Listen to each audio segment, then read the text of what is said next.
আসসালামু আলাইকুম, আশা করি সবাই ভালো আছেন। সাম্প্রতিক সময়ে ক্রিকেটাররা যেভাবে সাকিব আল হাসানের পক্ষে ক্যাম্পেইন করে বেড়াচ্ছে, এইটা দেখার পরে মনে হলো কিছু কথা বলাটা দরকার। সো অনেকগুলো ক্রিকেটারকে একই সময়ে দেখলাম সাকিব আল হাসানের পক্ষে অনলাইনে ক্যাম্পেইনে নেমে গেছে তার গুণ গান কীর্তি নিয়ে।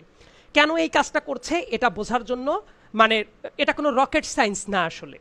এই টাইমে সাকিব আল হাসানকে নিয়ে যেহেতু নানা বিতর্ক আছে, তার নামে মামলা চলছে এবং সে যেহেতু ভোটচোর একজন এমপি ছিল, তার বিরুদ্ধে পরবর্তী স্টেপ কিভাবে কি নেওয়া হবে এইটাকেই মূলত প্রতিরোধ করার জন্য তারা একটা জনগণের ভেতরে একটা আপিল তৈরি করার চেষ্টা করছে। স্বভাবতই এটা একটা যৌথ ক্যাম্পেইন। এটা দেখার পরে আমার কাছে মনে হইল বেশ কিছু ঘটনা মানুষকে স্মরণ করিয়ে দেওয়ার দরকার আছে। একটা ফ্ল্যাশব্যাকে নিয়ে যাই। শ্রীলঙ্কার ঘটনা, আজ থেকে 2 বছর আগে শ্রীলঙ্কাতেও কিন্তু একটা এই ধরনের গণ আন্দোলন হয়েছিল, সেই সরকারেরও পতন ঘটে। ওই সময় সাধারণ মানুষের পর শ্রীলঙ্কান সরকারও ব্যাপক দমন পীড়ন চালাচ্ছিল। তো শ্রীলঙ্কার যারা গ্রেট আছে, যাদেরকে সর্বকালের গ্রেট হিসেবে চিন্তা করা হয়, ধরেন সাঙ্গাকারার কথা যদি বলেন, জয়বর্ধনের কথা যদি বলেন, লাসিত মালিঙ্গার কথা যদি বলেন, তারপরে জয়সূরিয়ার কথা যদি বলেন, তাদের প্রত্যেককেই দেখতাম অনলাইনে খুবই সরব ছিল। তাদের দেশের মানুষের পক্ষে তারা স্ট্যাটাস দিত এবং সরকারকে তারা কন্ডেম করত যাতে এইভাবে অ্যাটাক না করা হয়।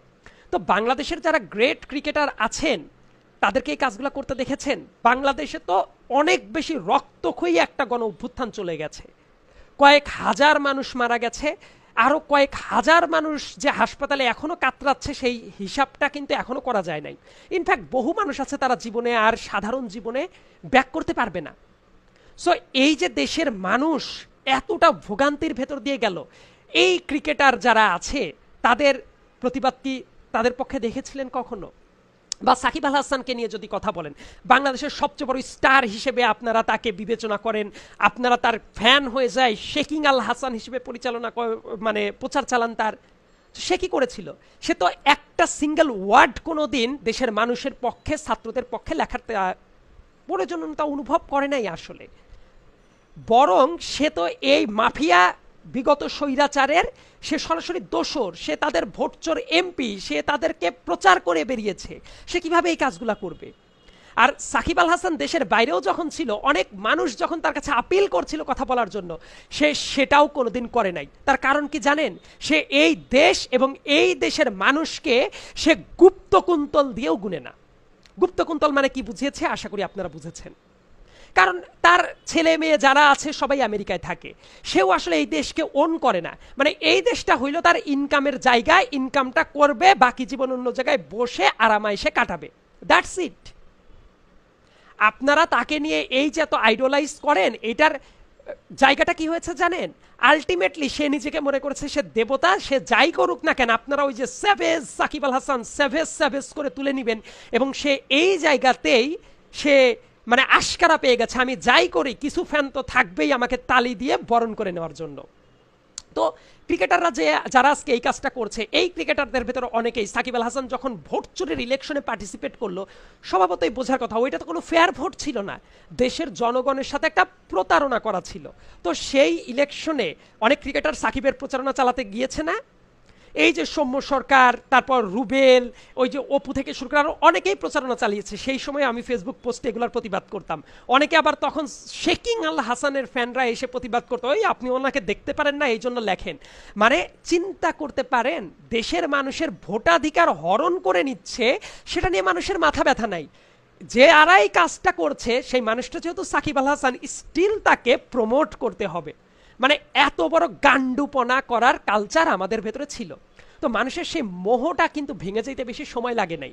এইবার যখন এত রক্তক্ষয়ী একটা গণ অভ্যুত্থান হয়ে গেল, তখনই বুঝে গেল আপনাদের সাকিব আল হাসানের মতো আইডলদের দোষটা ঠিক কোথায়।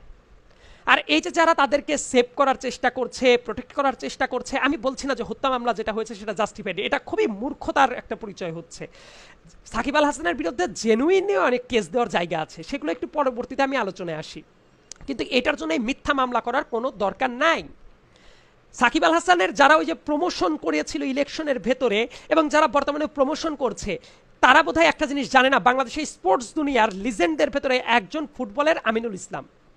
বাংলাদেশের ফুটবল সম্পর্কে যাদের আইডিয়া আছে, এই মানুষটার কন্ট্রিবিউশন সম্পর্কে একটু ঘাটাঘাটি করবেন, বুঝতে পারবেন। তো এই আমিনুল ইসলামকে যখন নিকৃষ্ট একজন দাগী আসামির মতো করে ট্রিট করা হয়েছে, হ্যান্ডকাপ বেঁধে, মাজায় রশি বেঁধে, কোর্টে তোলা হয়েছে, রিমান্ডে নেওয়া হয়েছে, অকথ্য নিপীড়ন করা হয়েছে ওই বিগত স্বৈরাচারের ইন্ধনে, তখন কোনো স্পোর্টস পারসন এটার প্রতিবাদ করেছে? আমার চোখে পড়ে না। এটা কিন্তু 2023 সালের ঘটনা। মানে স্বৈরাচারের পারপাস সার্ভ করার জন্য যা যা করা দরকার বিগত দিনের স্পোর্টসম্যান থেকে শুরু করে মিডিয়া রূপালী দুনিয়ার মানুষ থেকে শুরু করে সবাই করেছে। এদের প্রত্যেকের অবস্থান ছিল গণবিরোধী। এরা কোনোদিন মুখ ফুটে একটা অন্যায়ের প্রতিবাদ করার সাহস পায় নাই। আর এখন এসে এরা সাকিব আল হাসানের খুব ভক্ত হয়ে গেছে, খুব প্রচারণা শুরু করে দিয়েছে। ঠিক আছে, আর একটা জিনিসে আপনাদের একটু নিয়ে যাই আমাদের ক্রিকেটারদের স্ট্যান্ডার্ড বোঝার জন্য। মনে আছে কিছুদিন আগে যে ফোন কল ফাঁস হওয়া নিয়ে একটা নাটক টাইপ করে, মানে আরেক কুলাঙ্গা টাউট সোলাইমান সুখনের নির্দেশনায় একটা নগদের ক্যাম্পেইন চালাচ্ছিল এরা। আমাদের ক্রিকেটারদের স্ট্যান্ডার্ড এত জঘন্যতম যে এদেরকে যদি আপনি টাকা দিয়ে বলেন ন্যাংটা হয়ে নাচতে হবে, আমার মনে হয় প্রচারণার স্বার্থে এরা সেটাও করতে রাজি থাকে। আর এই পার্সোনালিটি নিয়ে তারা আপনাদের কাছে আইডল হিসেবে পরিগণিত হয়। এই ফেক ফেক রেসপেক্ট পেয়ে পেয়ে এরা আসলে লাই পেয়ে গেছে। আর একটা ঘটনা আপনাদের চোখের সামনেই একটু ধরিয়ে দিচ্ছে, আপনারা বুঝতে পারবেন। সাকিব আল হাসানের বিরুদ্ধে যে বললাম না যে মামলার হিসাব, এই ধরনের মিথ্যা মামলার দরকার নেই, জেনুইন মামলা অনেকগুলো দেওয়া যায়। যে শেয়ার মার্কেট কেলেঙ্কারি করেছে, সে জুয়ার সাইটগুলো সে প্রমোট করত, সে অনেকের পর অত্যাচার নিপীড়ন করত, সে তার কর্মচারী যারা আছে বিভিন্ন জায়গায় তাদেরকে মানে বেতন দিত না ঠিক মতো, সে কিন্তু ওই যে গোল্ডের মার্কেটে কিছু কারসাজি করেছে, সে ফিউজিটিভ যারা আছে দেশের বাইরে পলাতক খুন করে ফিউজিটিভ অবস্থায় আছে তাদের প্রমোশনের জন্য দুবাই চলে গেছে, খেলার মাঠে খেলার ভেতরে কত অপকর্ম করেছে সেগুলোর হিসাব আমি আর নতুন করে না দিই। ইনফ্যাক্ট ওয়ার্ল্ড কাপের আগে কি কি করেছিল মনে আছে আপনাদের?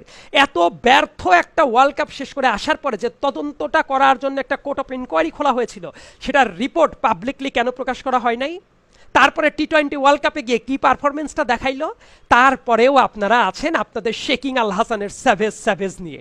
আসলে এই জাতির মানে বারবার করে প্রতারিত হয়েও কোনো লজ্জা হয় না, এবং এই সুযোগটাই নেয় এই সাকিব আল হাসানের মতো নিকৃষ্টতম একজন মানুষ। মনে রাখবেন, সবার আগে কার মনুষ্যত্ব কেমন সেটা বিবেচনার করার দরকার হলো সবার আগে, তারপর কে কতটা ভালো খেললো না খেললো সেটা পরের হিসাব। এবং আরেকটা গুরুত্বপূর্ণ ব্যাপার হলো সাকিব আল হাসানের চেয়ে আরো কত বড় বড় স্টার আছে না বিশ্বের নানা দলে, তারা কি সাকিব আল হাসানের মতো এত উগ্রতা দেখিয়ে বেড়ায় কখনো? কিন্তু সাকিব আল হাসানকে নিয়ে আপনারা সেই কাজটা করে বেড়ান। আর একটা জিনিস আমি আপনাদেরকে বলি, এই যে আমাদের ক্রিকেটাররা যারা এইভাবে ডিফেন্ড করছে এখন, তারা একটা জিনিস ভুলে যাচ্ছে যে জাতির যাদের রক্ত ঝরেছে সেই রক্তের সাথে এরা প্রতারণা করছে। আর ইন্টারেস্টিং একটা ব্যাপার বলি, ধরেন আপনারা তো প্রত্যেকে পেশাজীবী আছেন, বিভিন্ন কাজ করেন, সেটা করার জন্য কি আপনারা কখনো হিরো হন? যার যে কাজটা করার দরকার সে ওই কাজটা করলে মেনলি এটা তার রেসপন্সিবিলিটি। এই যে সাকিব বলেন বা অন্য ক্রিকেটাররা বলেন, এরা যখন ক্রিকেট মাঠে 4-6 মারছে, যখন উইকেট পাচ্ছে, they are getting paid for this. এমনি এমনি তারা এই কাজটা করে না। কিন্তু এই 4 ছক্কা মারার কারণে আপনারা তাদেরকে হিরোর আসনে বসিয়ে দেন।